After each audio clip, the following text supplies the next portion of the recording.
Hola a todos y bienvenidos a un podcast más con el abogado Guevara, que me cuesta decir podcast y digo podcast, lo lamento. En primer lugar, como siempre, quiero empezar agradeciendo muchísimo a Dios por la oportunidad de estar aquí. No puedo empezar nunca uno de mis cosas, cualquiera que ésta sea, sin la gracia del Señor, así que quiero agradecer muchísimo. Lamento siempre tener que referirme a algo cristiano, algo tal vez católico, pero es mi forma de ser. Para los que no están muy de acuerdo, pero yo lo hago y lo haré siempre. Así que muchísimas gracias a mi querido Dios.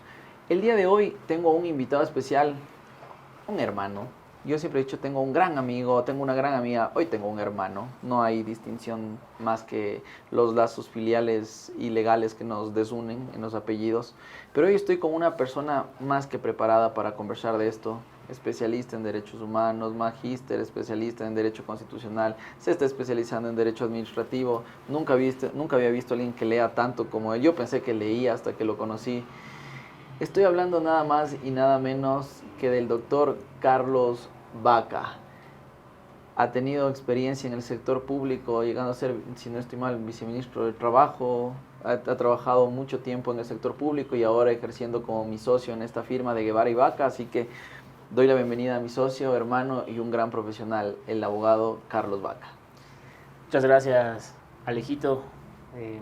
Para mí es un honor, es un gusto estar compartiendo este espacio que ha sido una iniciativa tuya y que es de resaltar, es de aplaudir, el fomentar espacios de academia, espacios de diálogo sobre derecho es muy importante. Esto aporta a todo el colectivo que está dentro del ámbito jurídico y bueno, más allá de esto, para mí también es muy enriquecedor compartir este espacio contigo por la amistad, porque somos compañeros de trabajo, somos los socios en esta firma y bueno, la amistad, el cariño que tenemos entre los dos es muy grande. Ya lo dijiste tú y yo también te lo he dicho muchas veces. Somos más hermanos que amigos. Entonces, qué buen espacio, qué lindo esto, Alejito. Gracias. Carlitos, hoy yo quiero ser hoy te voy a pedir la mayor frontalidad con esto, porque hoy vamos a ser crítico de nuestros ex profesores, el doctor Ramiro Ávila y también del doctor Ali Lozada, hoy presidente de la Corte Constitucional. Porque yo quería hablar hoy de un tema muy importante contigo, que no se ha topado mucho, que es el tema del matrimonio igualitario.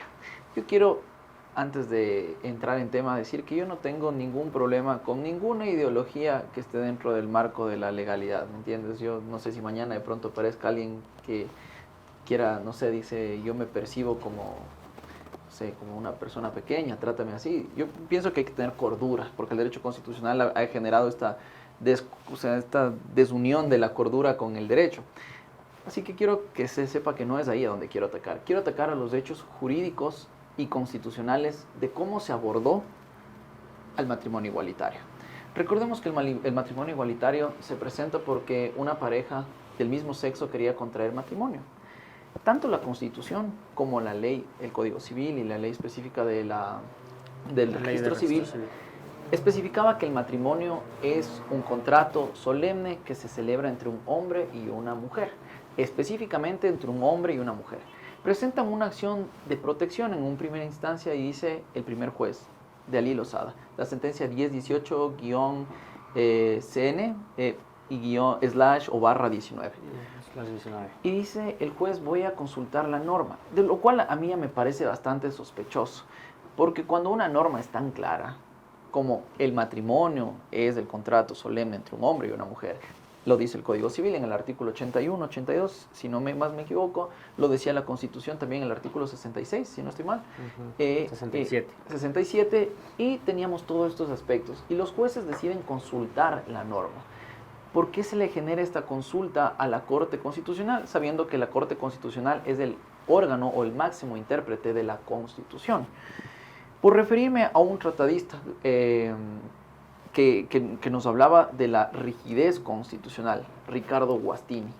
Guastini nos dice que la Constitución persigue un fin tan pero tan estricto que no se puede modificar a la Constitución porque es del espíritu del pueblo, ya a menos que sea por uno de los mecanismos que tienes en la Constitución. Y en este caso particular, la Corte Constitucional fungió de un legislador, no sé si negativo o positivo, y se inmiscuyó en un artículo de la Constitución que categóricamente expresaba que el matrimonio era entre un hombre y una mujer. Así lo decía la Constitución. Mi primera pregunta es la adecuación de esta vía. ¿Yo puedo cambiar un texto constitucional que se deviene de una consulta de la norma? A ver, Alejito, tú mencionaste algo muy importante, que tiene que ver con el derecho constitucional. ¿De dónde surge ese poder, esa fuerza jerárquica normativa de la Constitución? Surge de quien la acepta o de quien la estatuye como tal, como una norma jurídica. ¿Quién es ese órgano que crea o que aprueba o autoriza la Constitución? Es el poder constituyente. ¿Qué es el poder constituyente? Es el máximo poder dentro de un Estado, el máximo poder. Es decir, los ciudadanos. Todos los ciudadanos. El poder constituyente es el pueblo que se expresa en cierto momento a través de un referéndum, por ejemplo, en donde se aprueba la Constitución. Entonces hay que hacer esa diferencia de los momentos constituyentes, de los momentos ordinarios dentro de un Estado, dentro de una nación. Eso lo decía Bokenford, por ejemplo, uno de los tratadistas más importantes dentro del constitucionalismo, y decía, hay que diferenciar los momentos constituyentes de los momentos ordinarios. Ahí nace la Constitución. Entonces la Constitución es la máxima expresión de democracia. O sea, más que la Constitución no hay. Es la máxima expresión de democracia. ¿Cómo nació la Constitución? Nació en el 2008 a través de un referéndum en donde todo el pueblo ecuatoriano, hablando democráticamente, ¿no? Todo el pueblo ecuatoriano concurrió a las urnas a decidir: yo acepto esta Constitución, yo quiero esta Constitución, entra en vigencia. Con lo que tú decías, ¿sí? ¿Por qué ese poder, esa fuerza en la Constitución? Y ahí voy a unirlo con lo segundo que tú estabas mencionando. Es posible que un juez o una corte constitucional, un tribunal constitucional, como se lo conoce doctrinariamente, venga a cambiar una constitución, una norma que fue dada por todo el pueblo ecuatoriano, por el soberano, por la máxima expresión de democracia. No es posible. Y eso fue lo que ocurrió. Los jueces de la Corte Constitucional, ante una norma clarísima en la Constitución. Esa norma no es un principio, esa norma no es alguna disposición ética, como para decir estamos confundidos. Esa norma es una regla, regla clara, clarísima. El matrimonio es entre hombre y mujer, y eso decidió el constituyente en el 2008. Y si usted quiere cambiar, solicite la reforma de la Constitución. Exacto. El constituyente dijo: señores, nosotros ahora, todo el pueblo, el máximo poder soberano del país, decide que el matrimonio solo sea la unión entre un hombre y una mujer. No hay por dónde perderse, no hay por dónde confundirse. No hay regla de interpretación. No había por qué interpretar. Porque es tan clara que no ameritaba una interpretación. Exacto. Es una disposición normativa clara, es una regla. Y ahí, por ejemplo, Robert Alexy, que es uno también de los mayores tratadistas en cuanto a interpretación, motivación jurídica, reglas, principios. Robert Alexy dice: señores, estos son los principios. son normas abiertas. Mandatos de optimización. Son mandatos de optimización. Ya, estos son los principios. Pero tenemos las reglas. Y las reglas son claras. Las reglas, y hace una analogía, las reglas son como las rieles del tren. Tú en las rieles del tren, ¿sigues o no sigues? ¿Ya? Eso es una regla clara. ¿Sigues o no sigues? Los principios son los que te permiten interpretar. Ese artículo 67 de la Constitución contiene una regla clara. No hay por dónde perderse. Lo que hicieron los jueces, desde mi punto de vista, fue sobrepasar sus potestades constitucionales, exceder sus límites. La Constitución establece cuáles son los canales o los mecanismos de reforma, de enmienda, de modificación a la Constitución. Ahí están establecidos los mecanismos. En ninguna parte de la Constitución se dice, vea, la Corte Constitucional puede cambiar los artículos de la Constitución. No, aquí están los mecanismos, que es una Constitución rígida, lo que se le conoce. Es lo que dice Guastini, la Constitución rígida no se puede cambiar por ninguno. Exacto, la Constitución rígida, establecer mecanismos de reforma mucho más grabados, mucho más difíciles, mucho más complejos que el resto del ordenamiento jurídico. Carlitos, yo te quiero interrumpir ahí por una cosa, porque todos quienes nos están viendo van a decir, bueno, aunque pese a que Manuel Atienza también lo reconoció en una convención, dijo lo que pasó en Ecuador y en Bolivia es una locura de la interpretación constitucional respecto al matrimonio igualitario, refiriéndose al Ecuador y respecto de la prolongación de los presidentes en Bolivia, que bueno, eso ya le corresponderá a la jurisdicción boliviana. Pero cuando nosotros vamos a la sentencia constitucional de la Ley Lozada, la Ley Lozada dice, mira, aquí tenemos reglas de interpretación. Y tenemos la interpretación literalista y la interpretación intencionalista. Para poder concatenar estos argumentos, él dice, vámonos a lo que dice por bloque de constitucionalidad, también las opiniones consultivas que se hacen, ¿no? Obviamente vamos a la opinión consultiva que pertenece al bloque de constitucionalidad, obviamente, cuando... Y eso también fue un tema bastante cuestionable, porque a nivel jurídico es únicamente el análisis jurídico. Una opinión consultiva es o no vinculante, es lo que tantas veces se pregunta. Todos cuando cogieron a la opinión consultiva vinculante, que decía que obviamente que el matrimonio, todos los estados deberán asegurar la igualdad de participación en el matrimonio entre hombres y mujeres, mujeres, mujeres, hombres, hombres.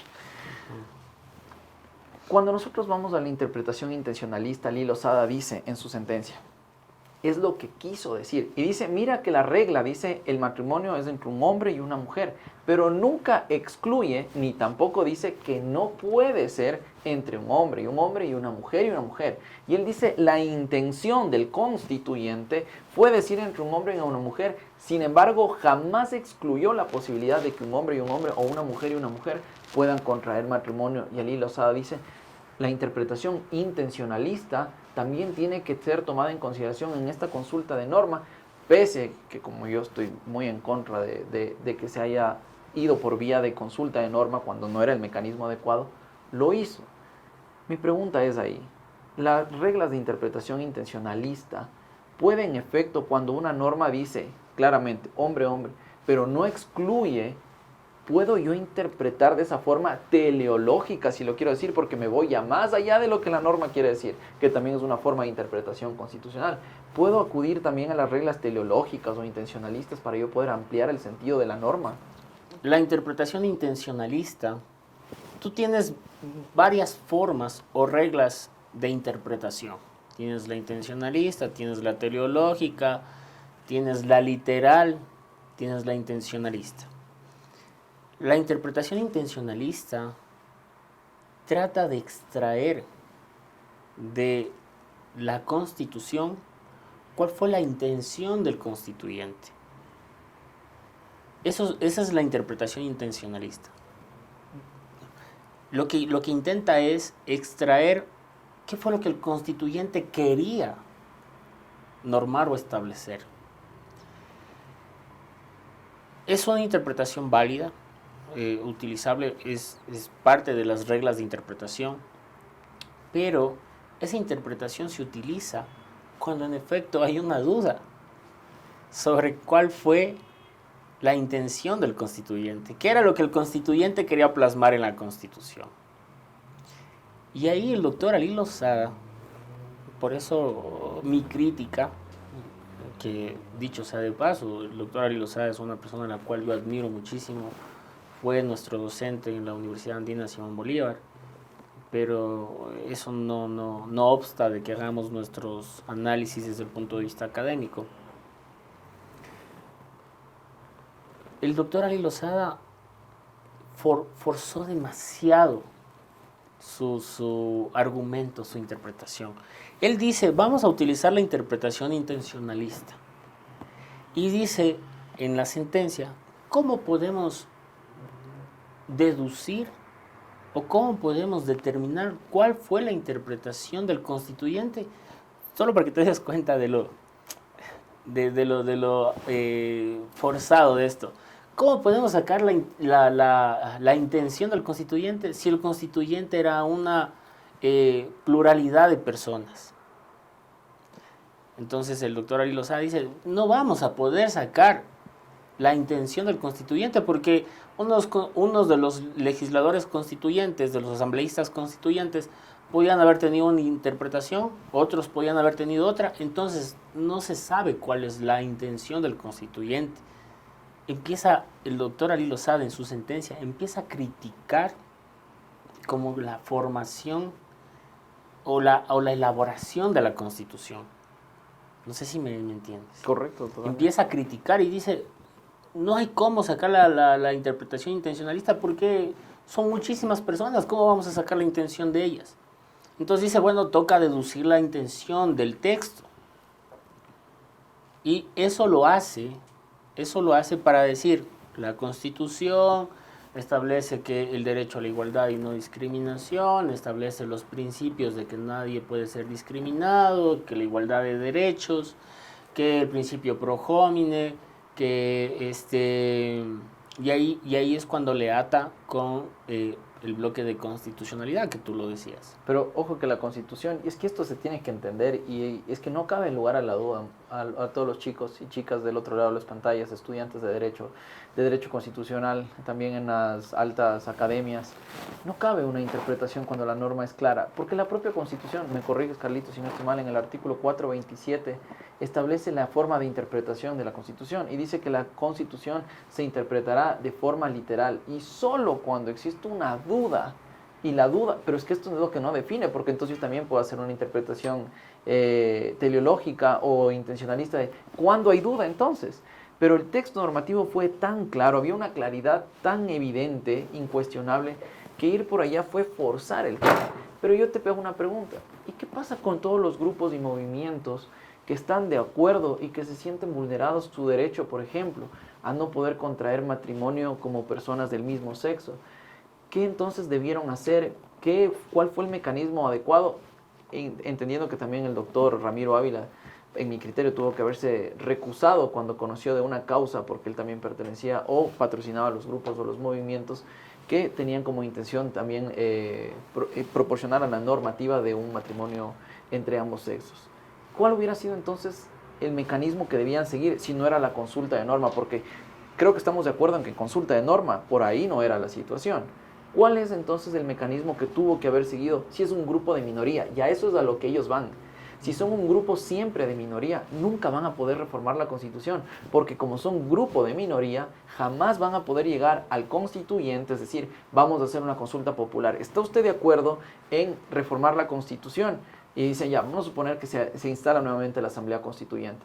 Pero como son grupos de minoría, jamás van a poder instaurar dentro de la Constitución el matrimonio igualitario. Y lo que Ali Lozada dice es, yo lo que intento es que, por el bloque de constitucionalidad y también el Ramiro, trato de garantizar el derecho de todas las personas recogidos en nuestros instrumentos internacionales y como son minoría y no van a lograrlo de manera democrática, lo hago como un legislador, no sé, no voy a poner ni negativo ni positivo, como un legislador y lo introduzco para garantizar el derecho de las personas que obviamente que son homosexuales. Esa era la finalidad de ellos lo expresan así, son grupos de minoría que no van a poder democráticamente nunca introducir, al menos en nuestra sociedad, por nuestra idiosincrasia o lo que quiera decir. Pero ¿cuál era el mecanismo entonces, Carlitos? Ya entendiendo que ellos lo que dicen es, lo que yo intento es garantizar los derechos convencionales también de las personas del mismo sexo respecto del matrimonio igualitario. ¿Cómo surge, Alejito, esta situación? Se presentan dos acciones de protección, porque parejas del mismo sexo van al registro civil y quieren casarse, quieren contraer matrimonio, y el registro civil les dicen, señores, no les puedo casar, no pueden contraer matrimonio, porque la Constitución, el Código Civil y la ley del registro civil me establece que el matrimonio solo es entre hombre y mujer. Lo lamento, no puedo Escribir su matrimonio. no puedo inscribir su matrimonio, no puedo hacer que ustedes contraigan matrimonio. Ellos presentan acciones de protección y los jueces que conocen las acciones de protección, en una acción de protección, el juez de primer nivel le niega la acción de protección, apelan, sube a la Corte Provincial de aquí de Pichincha y la Sala de lo Penal de la Corte Provincial de Pichincha consulta a la Corte Constitucional. En el otro caso, el juez de primer nivel no resuelve y él dice yo tengo esta duda y sube mediante consulta a la Corte Constitucional. ¿Cuál era la consulta? ¿Por qué era la duda de estos jueces? Ellos en las consultas dicen, Corte Constitucional, existe una opinión consultiva que es la opinión consultiva OC 24/17 de la Corte Interamericana de Derechos Humanos, que señala que las parejas del mismo sexo tienen derecho a contraer matrimonio. Sí. Existe esta opinión consultiva por parte de la Corte Interamericana de Derechos Humanos y ellos mencionan, esa opinión consultiva me reconoce el derecho de las personas, de las parejas del mismo sexo a que se casen, y esto estaría en contradicción con el artículo 67 de la Constitución.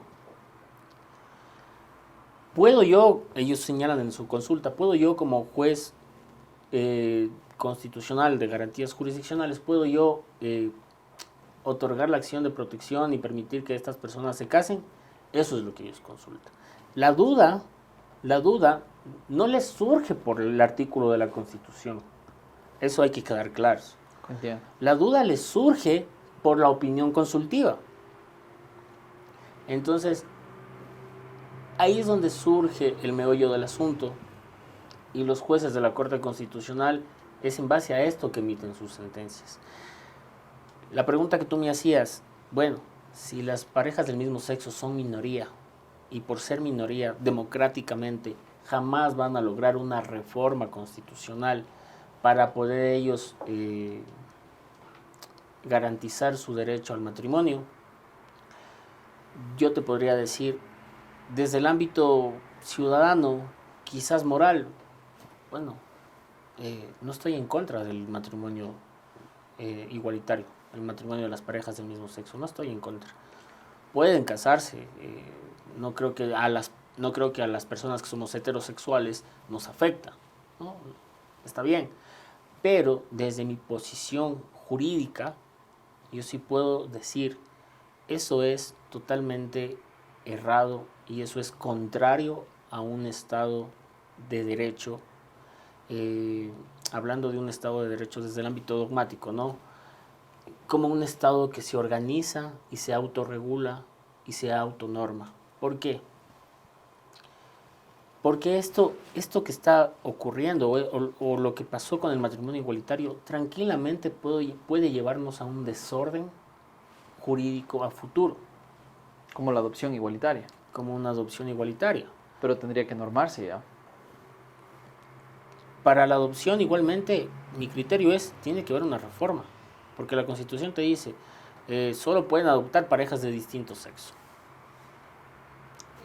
Falta que alguien haga una consulta y la Corte Constitucional diga, no, igualmente, interpretación intencionalista. Aunque eso está por vía de norma legal, no por vía constitucional, porque la adopción no está garantizada en la Constitución. No, ¿sí? También en la Constitución, Okay. el 66 o 65, si mal no recuerdo, te dice... Puede ser, porque el 66 en el artículo que regula la unión de hecho, ahí en el segundo inciso, me parece que segundo o tercer inciso, establece que la adopción solo puede ser por parejas de distinto sexo. O sea, dice, la unión de hecho es la unión entre dos personas, con lo que se daba paso a que las parejas del mismo sexo puedan contraer una unión de hecho. Pero el constituyente dice, pero la adopción solo puede ser por parejas de distinto sexo. ¿Ya? ¿A qué voy con esto? Que si bien podemos decir las personas, estos grupos minoritarios, las parejas del mismo sexo también tienen derecho y se debería reconocer esos derechos, pero eso no puede soslayar o perjudicar toda la estructura jurídica institucional del país. No podemos empezar a mutar la Constitución porque creemos que también tienen derechos. Para eso existen los mecanismos y para eso existen las vías. Eso es democracia. Eso es orden, eso es organización. Entonces estamos hablando de una forma de limitación de la libertad. Porque lo que pasa es que la libertad no puede ser limitada, y esto es algo que también nos hace referencia la sentencia del doctor ahora Ramiro Ávila.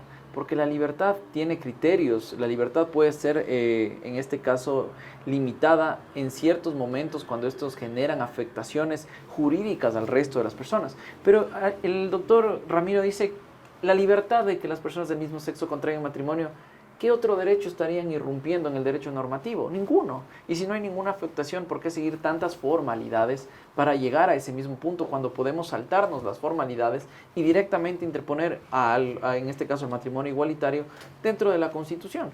Yo entiendo, y empecé diciendo y me mantengo en mi postura, no se podía hacer por consulta de norma. Tenía que haber una reforma de la Constitución, pero también quiero ser empático con el otro lado de la población. Pero ellos nunca lo iban a lograr vía reforma de Constitución, jamás lo iban a lograr. Y entonces no podemos desconocer a esta parte de la población simplemente por razones ideológicas y ya no por razones jurídicas.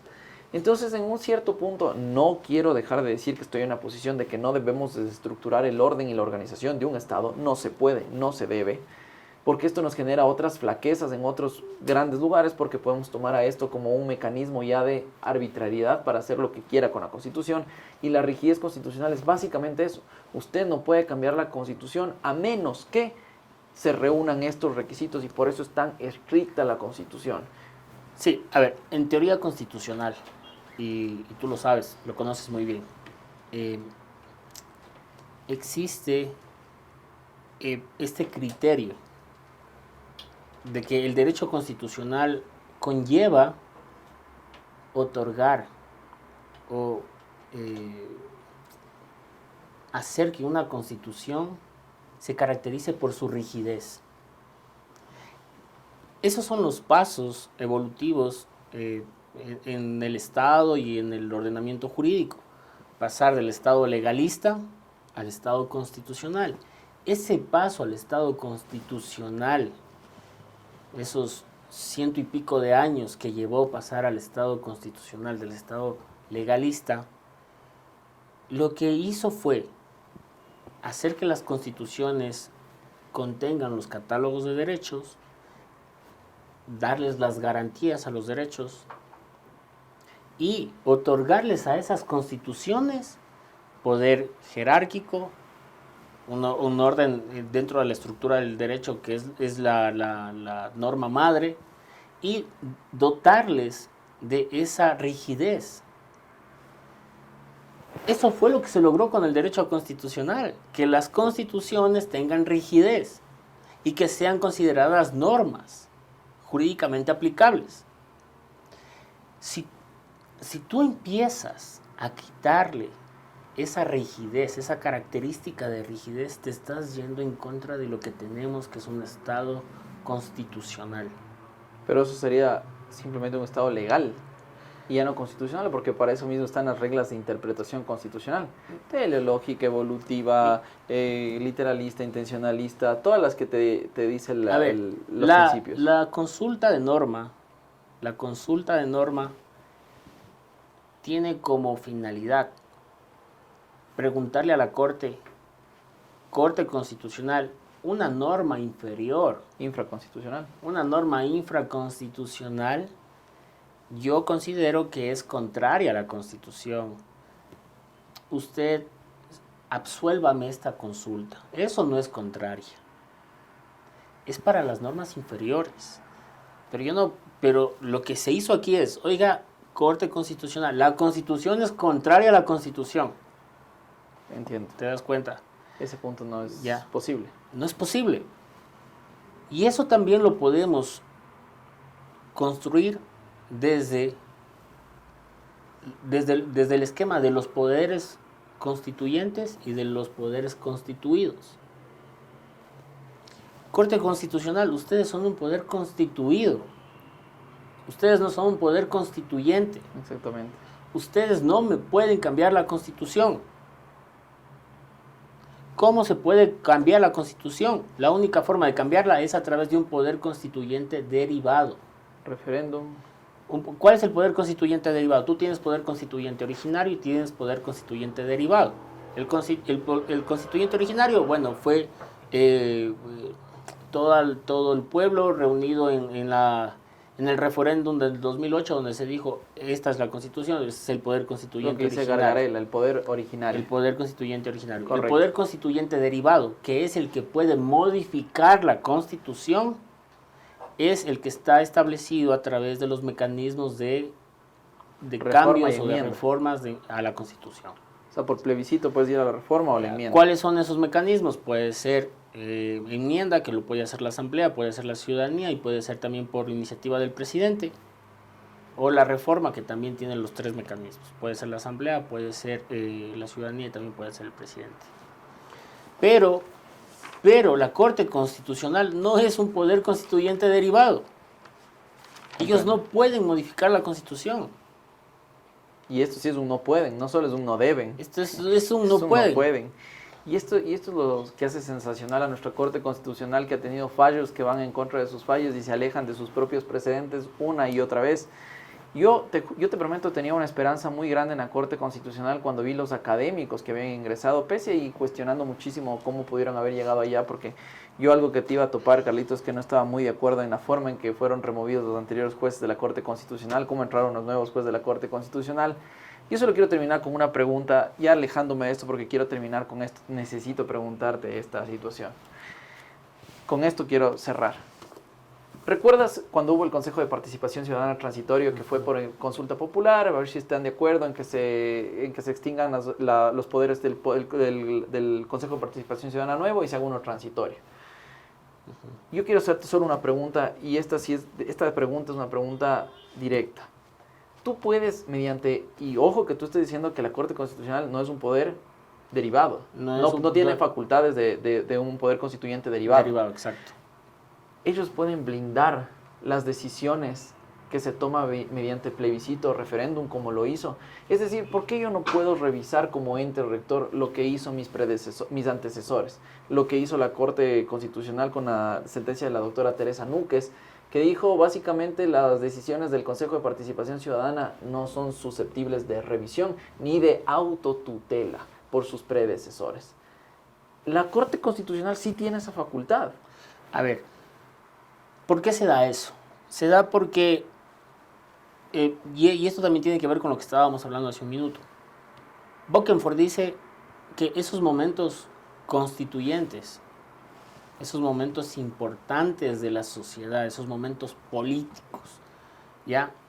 Cuando toda la ciudadanía se activa, no solo es cuando tú tienes el poder constituyente originario, sino que en adelante también vas a tener momentos constituyentes. Como en este caso fue el referéndum. ¿Cuáles son esos momentos constituyentes? Consultas populares, ¿ya? Consultas populares en donde otra vez toda la ciudadanía se vuelve a activar para decir sobre ciertos asuntos, esto decidimos. Son momentos políticos. Eso fue lo que ocurrió con el Consejo de Participación Ciudadana, en donde se hizo una consulta y se dijo, oiga, a este Consejo de Participación Ciudadana, en los anexos de la consulta, les vamos a dar todas estas facultades. Entonces, eso deriva de la soberanía. Eso deriva de una máxima expresión de democracia, de un momento constituyente en el transcurso de lo que tiene que ver con la ciudadanía, la sociedad. Por eso es que la Corte le blinda. Por eso es que la Corte dice, ellos actuaron porque la soberanía, la democracia les dijo, ustedes hagan esto. Ahí hay una especie de poder constituyente, no sé si me hago entender. No te haces entender a la perfección. Ahí hay una especie de poder constituyente. Y por eso la Corte Constitucional dice, vean. Pero ojo, no sé si tú escuchaste lo que dijo el Salim Saidán y el Ismael Quintana. Dijo, eso no puede hacer la Constitución, porque el artículo 233 de la Constitución de la República... La Corte Constitucional. La Corte Constitucional. El artículo 233 de la Constitución dice que los servidores y servidoras públicas no están exentos nunca de su responsabilidad penal o administrativa en un acto que ellos cometan. Y viene la Corte Constitucional y dice, pero estas actividades que están aquí, estas actividades sí están blindadas.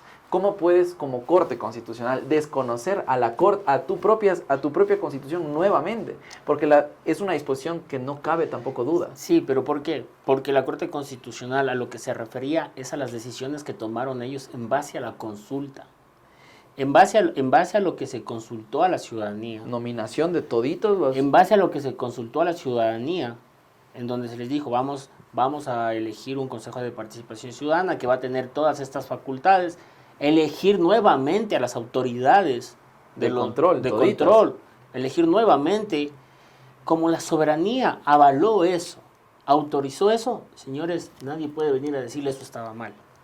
Eso es prácticamente lo que dice la Corte Constitucional. ¿Y por qué ahora en esta consulta popular nueva vuelven a preguntar algo que ya fue preguntado anteriormente? ¿Por qué no se respeta ese criterio de la Corte Constitucional que dijo, ¿están de acuerdo en que hayan casinos? No, chao casinos. Ahora le preguntan, ¿están de acuerdo en que hayan casinos? Sí, estamos de acuerdo. ¿Por qué no se usa el mismo criterio respecto a esto? ¿Por qué no se blindan las decisiones de los referendos o de las consultas populares y se sigue la misma consonancia? ¿Por qué en cambio para unas cosas sí blindamos las decisiones del poder constituyente y para otras no blindamos las decisiones del poder constituyente originario, que en teoría somos nosotros la población? ¿Por qué? Verás. Y con eso prometo terminar.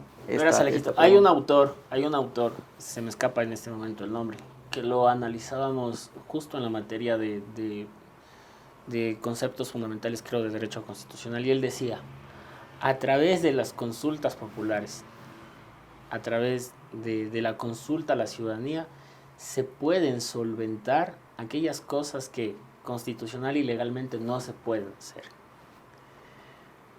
Si tú me preguntas, ¿pueden volver a consultar sobre los casinos? Mi criterio es sí. ¿Y por qué no blindó mejor la decisión? Se puede volver a consultar. Si tú me dices, ¿se puede volver a consultar? Es el mismo caso, es un copy-paste. Te estoy haciendo un copy-paste. La consulta popular le dio facultades extraordinarias a un Consejo de Participación Ciudadana y las blindo. Te hago una consulta popular, te digo, ¿quieres esto? Te digo, yo no quiero. Y más adelante te vuelvo a consultar por lo mismo. Bajo esa tesitura, te hago una última pregunta. Yo puedo consultarle nuevamente a la población y digo, ¿está usted de acuerdo en que se revisen las decisiones del Consejo de Participación Ciudadana Transitorio del año 2018 del Trujillato? Entonces yo voy a decir, sí, porque el soberano, y si gana la consulta popular, dice, sí, estamos de acuerdo.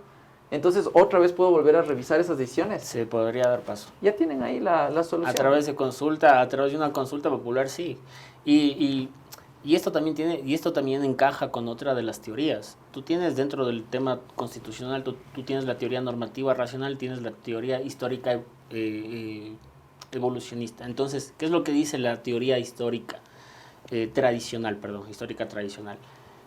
Que las sociedades no se pueden quedar petrificadas en un cierto momento. Que entonces van evolucionando y van surgiendo nuevas necesidades y nuevas situaciones sociales, políticas. Entonces, la Constitución fue en el 2008.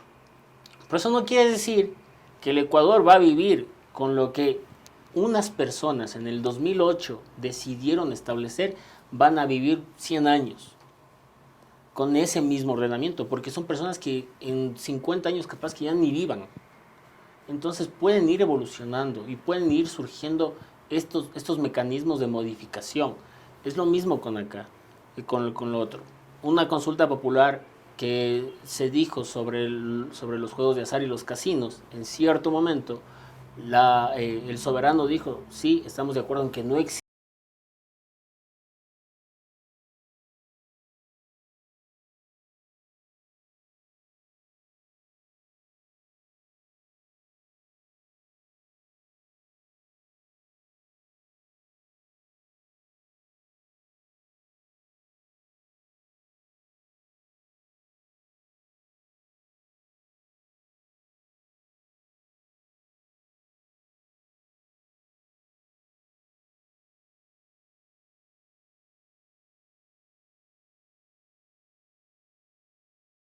en la teoría dogmática las cláusulas pétreas de la Constitución, que la Constitución no puede quedarse ahí siempre, todo el tiempo, y es por eso que los jueces constitucionales, acogiendo la opinión consultiva OC 24-17, decidieron introducir el matrimonio igualitario dentro del Ecuador por una razón que quise llevarte a la reflexión, como dicen, por el método deductivo. Porque justamente tú acabas de contradecirte en tu argumento principal y en tu argumento final. Al principio dijiste que las normas tienen que ser rígidas, específicas, porque eso generaría una inseguridad jurídica, básicamente. Pero al final dices, pero no nos podemos quedar ahí porque si la evolución de los jueces o del derecho se queda en un momento normativo, entonces estaríamos creando cláusulas pétreas. Y esa fue la reflexión exacta que tuvo Ali Lozada y Ramiro Ávila, y por eso ellos dijeron, sí, lo vamos a argumentar, y nos clavaron sí, la sentencia. Pero mi criterio es, se puede modificar por la evolución de la sociedad, pero a través de los mecanismos para modificar. No porque a unos jueces se les ocurre modificarla por su activismo. Yo dije, a través de consultas, tú sí puedes volver a revisar. Y eso fue lo que dije anteriormente. A través de enmienda o reforma podían cambiar, pero no a través de una sentencia que absolvía una consulta. Entonces, es ahí, sí, la teoría histórico-tradicional que lo que dice es las sociedades van cambiando, van evolucionando, pero tú tienes los mecanismos que son estructurados a través del ordenamiento, que te dan organización, que te dan formalidad, con los que tú tienes que hacer esos cambios. No puedes venir y decir, porque yo considero que el día de mañana, porque yo considero que los animales también tienen que tener derechos y tienen derechos, voy a implementar en una sentencia, voy a decir en una sentencia que constitucional que los animales también tienen derechos y que el artículo 66 de la Constitución también es para los animales. No, tú tienes los mecanismos. Tú puedes hacerlo a través de enmienda o reforma. Y en eso no cabe ni siquiera la menor duda. Carlitos, hablar contigo, definitivamente yo siempre insistiré en esto, cuando hablo con personas que me superan en conocimiento, es bastante complicado para mí poder preguntarles de manera acertada, porque es como que le pongas, no sé, vamos a suponer en nivel de música, ¿no? Es que no quiero hacer apreciaciones musicales porque estaría siendo sugestivo y decir, pero vamos a suponer que tú eres Beethoven y yo soy Bach, o no sé, algo, no sé, una referencia histórica más precisa. Tú eres definitivamente un maestro en esta materia, tienes muy claro cómo funciona el derecho constitucional, y yo lo único que quiero dejarles de referencia a todas las personas que quedaron del otro lado de las pantallas es aprovechen estos espacios que tuvimos el día de hoy. Pueden aprender muchísimo de lo que acabamos de decir el día de hoy. No me quiero despedir sin saludar al doctor Ramiro Ávila y también al doctor Ali Lozada, nuestros maestros. No es mi intención ni nuestra intención, entendería yo, la de hacer una crítica destructiva hacia sus fallos. Por el contrario, creemos que tenemos la suficiente capacidad de raciocinio para poder reaccionar ante ciertas decisiones que en el aspecto constitucional se han tomado, y estas mismas nos llevarán a fomentar una seguridad jurídica más estricta en el Ecuador que tanta falta le hace a este país. Carlitos, quiero dejarte la despedida con todas las personas, agradeciéndote tu instrucción tan formal. No tuviste que abrir ni un libro para citar a todos, yo sí tuve que ir a abrir la libreta para ver cuál era la sentencia constitucional. Así que, Carlitos, te dejo con todas las personas para que te despidas, y pues muy agradecido de haberte tenido el día de hoy aquí conmigo. Bueno, muchas gracias a todas las personas que nos ven a través de este espacio. Es un gusto, es un honor para nosotros poder compartir lo poco que sabemos, aquella preparación que hemos tenido siempre con humildad, siempre con esa entrega hacia las personas que desean también continuar preparándose en estos espacios. Agradecerle una vez más a Alejito, una persona con un corazón inmensamente grande, que no se queda con sus conocimientos, una persona sumamente preparada, también un gran profesional que nunca se queda con lo que sabe para sí, sino que siempre intenta compartirlo. Así que muchas gracias a todos ustedes y también a ti, Alejito. Muchas gracias. Me despido. Muchísimas gracias a todas las personas que han estado al otro lado de las pantallas. Quiero dejarles una última reflexión. Jamás se rindan en el camino de seguir luchando hacia donde ustedes aspiran. El camino para mí también fue muy duro, no fue fácil, como la mayoría de personas que la han logrado. No se rindan en ese camino del devenir, de lo que desean hacer. Hay y van a haber muchos contratiempos. No olviden tener siempre la fe en los momentos más difíciles. Continúan adelante. Es una cosa tradicional decir en mí, pero créanme que muchos de los compañeros que tuve en la universidad jamás creerían que pude llegar a un nivel diferente por simples circunstancias ideológicas de aquellos. Así que sigan adelante, les exhorto a que sigan con sus sueños y que le alcancen sus metas.